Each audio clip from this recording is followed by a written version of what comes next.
Por meio da expedição, também queremos promover qualidade de vida aos ribeirinhos. E claro que isso passa pela saúde pública, um direito constitucional.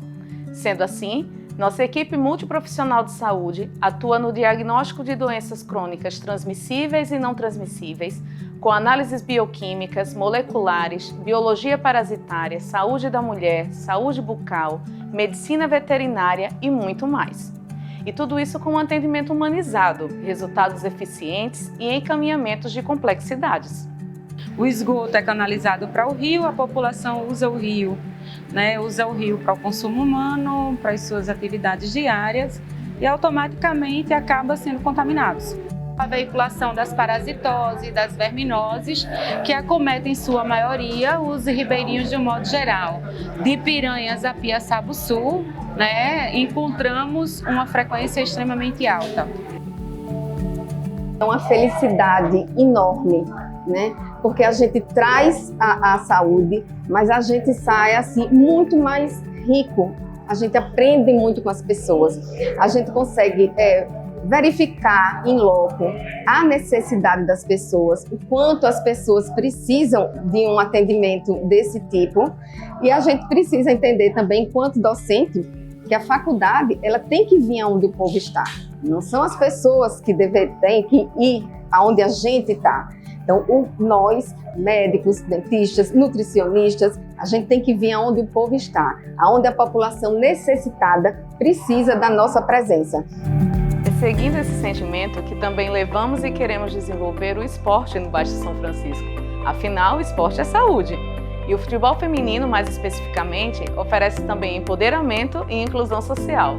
Sim, estamos falando do programa Academia Futebol, que mobilizou cerca de 250 meninas ribeirinhas durante a 6ª expedição. As meninas, elas, durante muito tempo, ficaram à margem, principalmente dentro do esporte, e no futebol ainda mais, pela cultura brasileira. E isso significa falta de equipamentos esportivos, falta de número de meninas para compor uma equipe, por exemplo. Falta também de se impor nos espaços que culturalmente são dos meninos, e isso perpassa principalmente pela questão cultural e por algumas situações como o machismo, que é muito forte, e que precisa ser combatido, e ter o tema futebol ele é essencial para que as meninas consigam se enxergar numa atividade que durante muito tempo foi exclusivamente dos homens. Muitos se questionam e nos questionam sobre a motivação que nos leva voluntariamente a passar 10 dias a bordo de um barco, com sensação térmica altíssima, acordando muito cedo, dormindo tarde, trabalhando cerca de 12 horas por dia. Vamos então deixar que os próprios pesquisadores respondam? O que nos deixa muito impactado e muito feliz é que quando a expedição chega nessas cidades, parece que renova a esperança do povo de uma forma geral, e no esporte é a mesma coisa. Elas se sentem valorizadas, Elas percebem que tem alguém olhando por elas. Mas o que a gente amadurece também como pessoa é uma experiência única.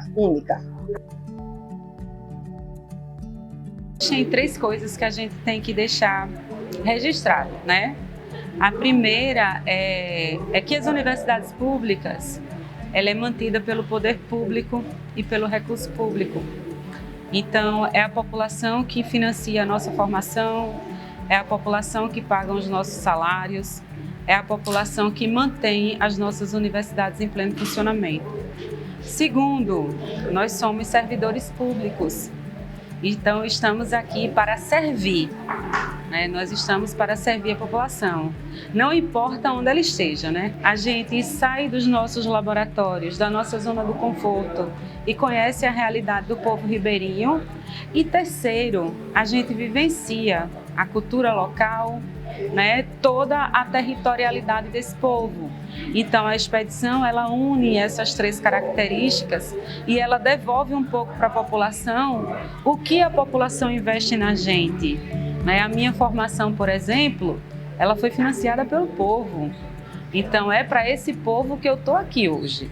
Não importa se está chovendo, se está calor, se eu estou com sede, se eu estou com fome.